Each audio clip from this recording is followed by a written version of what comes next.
லேசா கையில போட்டு போட்டோட ரொம்ப லேசா கையில லேசா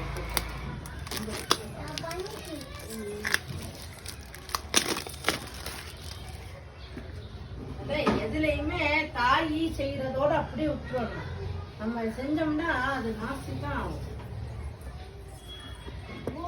பொருள் பூரா வேஸ்ட் ஆச்சே போகும்.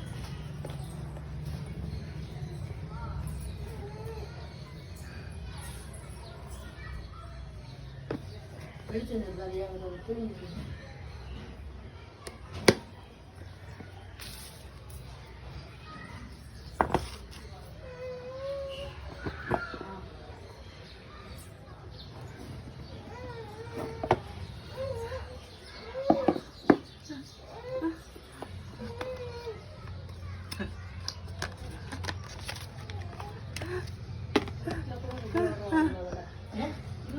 ரெடியா விட்டுறா அழுத வேலை ரெடி ஆயிட்டா.